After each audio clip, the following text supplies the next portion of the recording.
पंडित कई हुए कि मन में वो गाल देवे शंका कि मोरा तो गाड़ी और की नुकसान हो जावे जाना खल्ड खप। हनुमान बेनीवाल जी को निर्दलीय खड़ा किया था। बुआ जी ठाकर बुआ जी बिल्कुल फ्री है भतीजों को ठीक करने के लिए। वानर सेना में घूमते थे। वे कह दियो कि भाई बुआ जी है जकाने दिल्ली पुगाओ फूफा जी के आ पड़े रोटियां का फोड़ा पड़े, हमें भी चुनाव हरा बैठे। मैं आपको बताना चाहती हूं कि जब मेरा टिकट की घोषणा हुई थी उसके आज के लगभग 13-14 दिन हो गए उस बात को। विजयदशमी के दिन हम पहली बार नागौर में प्रवेश जब किया तो भाटी चौराहे पे जहां से नागौर की सीमा शुरू होती है वहां से स्वागत करने के लिए लोग आगे आतुर थे। आगे आए तो कुचामन में भव्य स्वागत हुआ, संघ संचालन चल रहा था, वहां पे हमने उस कार्यक्रम में भी भाग लिया। उसके बाद आगे आए तो बूढ़सू फाटे पे, फिर खाटू के बाद रोड, गगवाना, चेनार से फिर हम अमरपुरा गए, लक्ष्मीदास जी के दर्शन करे, उसके बाद खरनाल गए, तेजाजी महाराज का आशीर्वाद लिया।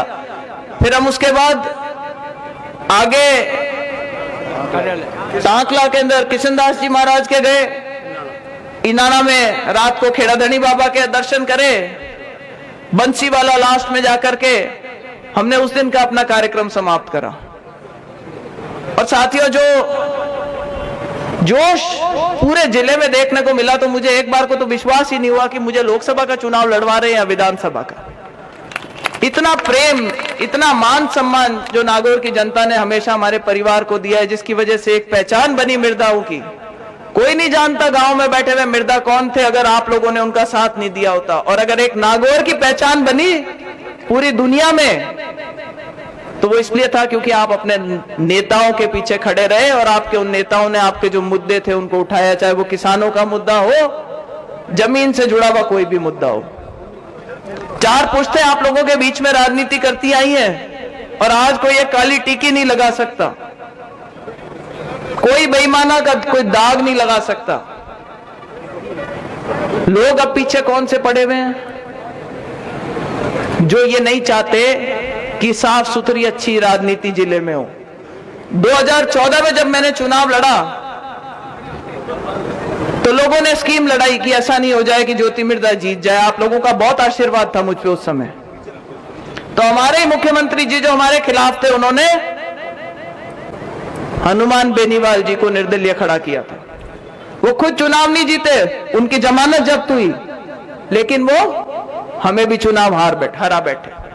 कोई बात नहीं, मोदी जी की लहर थी और बहुत ही एक अच्छे इंसान को आपने चुन करके यहां से लोकसभा में भेजा। उन्होंने हमेशा समाज को आगे बढ़ाने की बात करी, विकास कार्य करवाने के काम करे, समाज के जितने बच्चों को शिक्षा की ओर ले जा सकते थे ऐसी बात करी। फिर समय आया 2019 का, फिर से मोदी जी की लहर थी। भारतीय जनता पार्टी के कुछ नेताओं ने मुझसे संपर्क साधा था कि हम चाहते हैं कि आप भारतीय जनता पार्टी में आ जाएं। कुछ 19-20 हुआ, कुछ लोग इनका समर्थन कर रहे थे और एक गठबंधन हो गया। ये मेरे सामने चुनाव लड़ लिए और यहां से जीत करके लोकसभा पहुंचे। लेकिन साथियों, नारा उस टाइम पर क्या दिया था? उस टाइम पे हमारे जो छोटे भाई थे ना, जो साथ में वानर सेना में घूमते थे, वे कह दियो कि भाई बुआ जी है जकाने दिल्ली पुगाओ फूफा जी के आ पड़े रोटियां का फोड़ा पड़े। मैं देखो भेजा काम कर दियो यार, क्या बे कहीं हुई तो अबे भाई टाइम बदल गई। बे फूफा जी आज स्टेज मत ही है मैंने क्यों भी टाइम क्या बुआ जी ठाकर।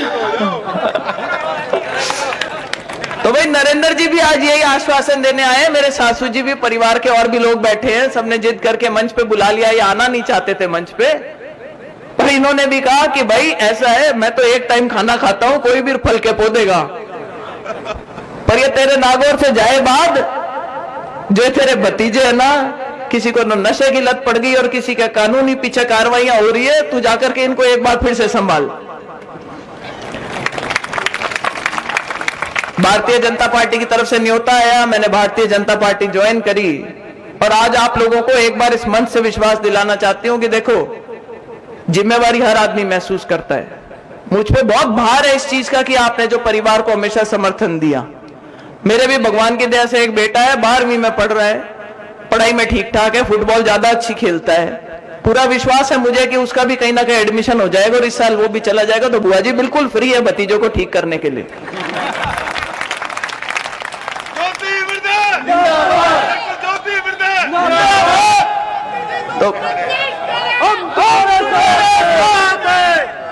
तो भाई परिवार की तरफ से पूरी छूट है, बिल्कुल फ्री है।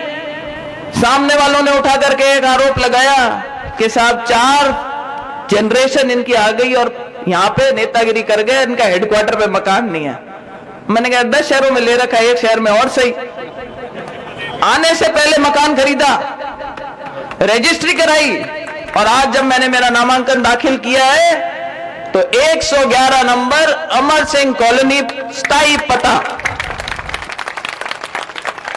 किसी की जरूरत नहीं है, सीधे आओ सीधे मिलो। तो ये भी ओलबा किसी को नहीं मिलेगा, मेरे किसी कार्यकर्ता को। इसकी भी व्यवस्था करके इस बार नागौर में पैर रखा है अपन ने। रही बात भारतीय जनता पार्टी के कार्यकर्ताओं की, देखो मेरे साथ कभी भी कोई जुड़ा हुआ रहा, चाहे कांग्रेस पार्टी का था, चाहे भारतीय जनता पार्टी के लोग भी कभी काम कराने आ जाते थे, ना तो मैंने कभी भेदभाव रखा। और अब तो मेरी ड्यूटी बनती है कि मैं इस परिवार में नहीं आई हूं।